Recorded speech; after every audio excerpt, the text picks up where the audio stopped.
آج کل آپ اکثر یہ دیکھتے ہیں کہ علماء کرام بھی اور عام لوگ بھی راستے کے اندر لوگوں سے سوالات کر رہے ہوتے ہیں۔ اسلام کے متعلق بہت سارے سوالات ہوتے ہیں۔ کوئی نبی مکرم صلی اللہ علیہ وسلم کے بارے میں پوچھتا ہے، کوئی آسمانی کتابوں کے بارے میں پوچھتا ہے، کوئی کون سا سوال کرتا ہے، کوئی کون سا سوال کرتا ہے۔ بظاہر آپ کی نظروں میں بہت اچھا کام کر رہے ہیں یہ لوگ کہ بھئی کیسے لوگوں کے درمیان یہ شعور پیدا کر رہے ہیں، لیکن یہ لوگ شعور پیدا کرنے کی بجائے اگلے بندے کو ڈی گریڈ کرنے کی کوشش کر رہے ہیں۔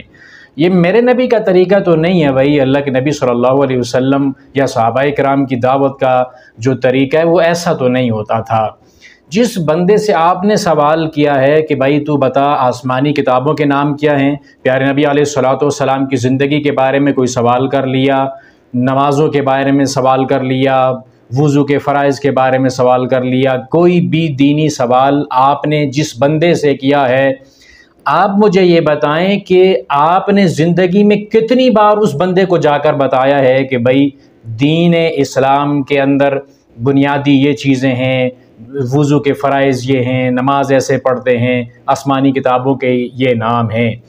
جب آپ نے اس بندے کو دین کی تعلیمات سکھائی نہیں ہے، سکھانے کے لیے آپ اس کے پاس گئے نہیں ہیں، یا اس کو آپ نے اپنے پاس بلایا نہیں ہے، تو پھر آپ کو اس بات کا کس نے حق دیا ہے کہ آپ اس سے جا کر یہ سوال کریں کہ بتا مجھے کہ آسمانی کتابوں کے کیا نام ہے، یا جو دیگر آپ سوال کرتے ہیں وہ آپ کو یہ حق کس نے دیا ہے؟ اللہ کے نبی صلی اللہ علیہ وسلم نے بھی کتنے دعات اپنے دور کے اندر بھیجے دیگر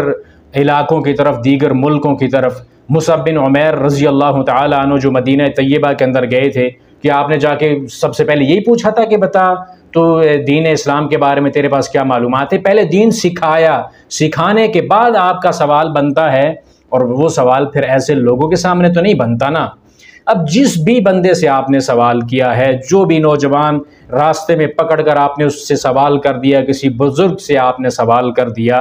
کیا اس کو جاننے والا دنیا کے اندر کوئی بھی آدمی نہیں ہے؟ کوئی اس کا دوست ہوگا، کوئی عزیز و اقارب میں سے ہوگا، رشتہ داروں میں سے ہوگا۔ آپ نے اس انسان کو ان لوگوں کی نظروں کے اندر گرا دیا ہے، وہ ویڈیو اس تک بھی تو پہنچے گی، اس کو تو بھی معلوم ہے کہ میری ویڈیو بن گئی ہے، لوگوں کے سامنے جو ہے میرا نام چلا گیا ہے۔ وہ انسان اس کی آنکھیں گرانے کا،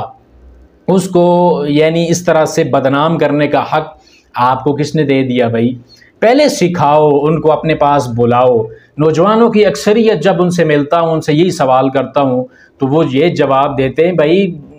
جائیں تو کہاں جائیں، جب جاتے ہیں تو ہمارے لیے ایسے ایسے کلمات آگے سے ہمیں کہے جاتے ہیں، جب سوال کرتے ہیں کچھ سوال کا کوئی جواب نہیں دے رہا ہوتا، تو پھر ہم کریں تو کیا کریں، سیکھیں تو کیسے سیکھیں، کوئی طریقہ ہمیں بتائیں۔ پھر کیسے ان کو طریقہ بتاؤں کہ آپ کس طریقے کے ساتھ دین سیکھیے؟ سکھانے والا جب سکھا نہیں رہا، اس کو جو بھٹکا ہوا انسان ہے اس کو اپنی طرف بلا نہیں رہا، تو پھر کیسے سکھا پائیں گے ہم؟ اور پھر اوپر سے جا کے ایسے سوال کرنا، ان کو ڈی گریڈ کرنے کی کوشش کرنا، نیچا دکھانے کی کوشش کرنا۔ بھلے آپ کی اس کے پیچھے بڑی اچھی نیت ہو، میں آپ کی نیتوں پہ شک نہیں کرتا، لیکن اس کا جو نتیجہ ہے اس کے بارے میں آپ کو بتا رہا ہوں، اس کا بہت غلط نتیجہ نکلنے والا ہے۔ یہ بہت غلط کام ہے جو آپ کر رہے ہو۔ پیارے نبی علیہ الصلوۃ والسلام کا نہ تو یہ طریقہ ہے، نہ آپ کے صحابہ اکرام کا، نہ سلف صالحین کا۔ دعوت پہلے دیجئے، ان کو دین اسلام کے قریب لائیے، ایسے نت نئے طریقے استعمال کریے کہ وہ آپ کے پاس آئیں، آپ کی بات سنیں، ان کو سوال کرنے کا موقع دیں۔ سوال اگرچہ غلط بھی ہو تو غلط سوال کو بھی صحیح طریقے کے ساتھ اس کا جواب دے کر اس کو سیٹسفائی کرنے کی کوشش کریں۔ ادھر ادھر سے ہزاروں اس کے سامنے سوالات ہوتے ہیں، وہ جب سکول کالج یونیورسٹی کے اندر جاتا ہے تو مختلف ذہنیت کے لوگ اس کے ساتھ ہوتے ہیں، کوئی کس ذہن کا ہوتا ہے، کوئی کس ذہن کا ہوتا ہے، کسی کا سوچ الگ ہے، کسی کا نظریہ الگ ہے، آپس میں ایک دوسرے کے ساتھ باتیں ہوتی ہیں، اور وہاں سے پھر ہزاروں سوالات اٹھتے ہیں ان کے من کے اندر کہ یہ سوال بھی ہونا چاہیے، وہ بھی ہونا چاہیے۔ جب آپ سے سوال کرنے لگیں آپ سوال کا جواب نہ دیں، اور جب آپ کے پاس آ بھی جائیں تو آپ ان کو تنقید کا نشانہ بنائیں کہ آپ ایسے ہو، آپ ویسے ہو، آپ کا لباس ایسا ہے، آپ کے بال ایسے ہیں۔ ان کو پہلے بتایا کس نے بھائی کہ آپ کے بال کس طرح کے ہونے چاہیے، آپ کا لباس کس طرح کا ہونا چاہیے؟ پیارے نبی علیہ السلام کا حلیہ ہم نے کب بیان کیا ہے ان کے سامنے؟ ہم تو بس ایک ممبر کے اوپر چڑھ کر یا کسی بھی جگہ پہ جہاں پہ ہم بات کر رہے ہوتے ہیں تو اس وقت تو ہم یہی سمجھتے ہیں نا کہ آگے کوئی انسان نام کی کوئی چیز ہی نہیں ہے۔ جب انسانیت کا درد نہیں ہوگا دل کے اندر تو نہ تو دعوت کا کام پھیلے گا، نہ یہ دعوت کے جو دین اسلام کی جو بنیادی تعلیمات کی طرف لوگ آئیں گے۔ لوگوں کو لانے کے لیے پیارے نبی علیہ الصلوۃ والسلام کا طریقہ اپنانا پڑے گا۔ فَلَعَلَّكَ بَاخِعٌ نَفْسَكَ عَلَىٰ آثَارِهِمْ إِن لَّمْ يُؤْمِنُوا بِهَٰذَا الْحَدِيثِ أَسَفًا۔ افسوس ہونا چاہیے دل کے اندر کوئی اسلام کی طرف کیوں نہیں آ رہا، دل کے اندر وہ تڑپ ہونی چاہیے، دن رات بے چینی ہونی چاہیے، نیند نہ آئے آپ کو کہ فلاں بندہ جو ہے بے نمازی کیوں ہے، وہ غلط راستے پہ کیوں ہے۔ جب آپ کے اندر وہ تڑپ نہیں ہے، وہ تمنا نہیں ہے، پیارے نبی کا وہ طریقہ نہیں ہے، وہ کردار نہیں ہے، پھر سوال کیوں کر رہے ہو آپ؟ ایسے سوال کرنے سے آپ کو کیا فائدہ ملتا ہے؟ آپ بھلے لوگوں کی نظروں کے اندر بڑا اچھا کام کر رہے ہیں، لیکن میں تو اس کام کو بالکل بھی پسند نہیں کرتا، نہیں یہ آپ کو کہتا ہوں کہ آپ ایسا کام کریں، اس کام کا کوئی بھی فائدہ نہیں ہے۔ آپ ان کو بلائیں اپنے پاس، ان کی بات کو سنیں، اپنی بات ان کو سنائیں۔ واللہ ایسی چیز ہے یہ جو نوجوان نسل ہے، اگرچہ آپ سمجھتے ہیں کہ دین سے بہت دور ہے، بیزار ہے،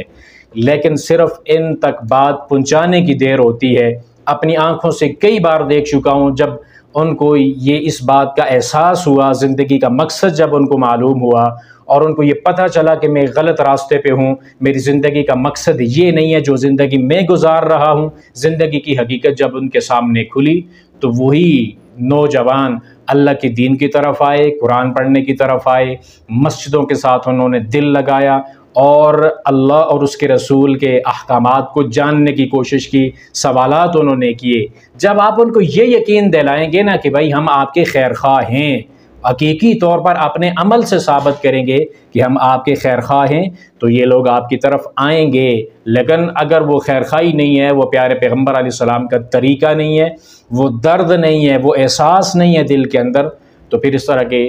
طریقے نہ اپنایا کریں، اس طرح کے سوال نہ کیا کریں ان لوگوں سے، اور اس طرح ان کو شرمندہ نہ کیا کریں کہ وہ انسان ساری زندگی آنکھ اٹھانے کے قابل ہی نہ رہے۔ جو بھی لوگ جہاں پہ اس کو جاننے والے ملتے ہیں تو وہی کہتے ہیں بھائی تو کدھر زندگی گزارتا رہا، تجھے اتنا نہیں پتا؟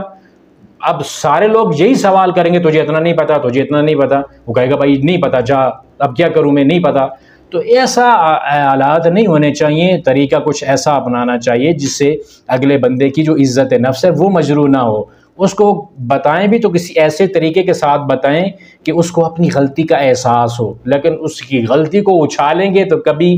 غلطی کا احساس اس کو شیطان نہیں ہونے دے گا۔ اس کا نفس اندر سے اس کو یہ بات کہے گا کہ بھائی آپ کی اس بندے نے سرے بازار سرے محفل آپ کی اس بندے نے انسلٹ کی ہے، آپ اس کی بات کو نہ سنیں۔ اب جس بات ہے وہ لوگ تجھے تانا دے رہے ہیں، بس وہ کام کر کے دکھا۔ یہ نفس انسان کا آمادہ کرتا ہے بغاوت کے اوپر، شیطان وسوسے ڈالتا ہے، شیطانوں کے وسوسوں سے اور نفس کے اس اندر کے جو بغاوت ہے اس سے روکنے کے لیے ان لوگوں کے لیے کوئی اچھا طریقہ اپنائیں جس سے یہ لوگ آپ کے قریب آئیں، آپ کی بات سنیں، دین اسلام کی تعلیمات کو سیکھیں۔ ان ویڈیوز کے نیچے ایسے لوگوں کی ویڈیوز جو بناتے ہیں نا ان کے نیچے یہ کمنٹ نہ کریں کہ بھائی بڑا افسوس ہے اس آدمی جو وہ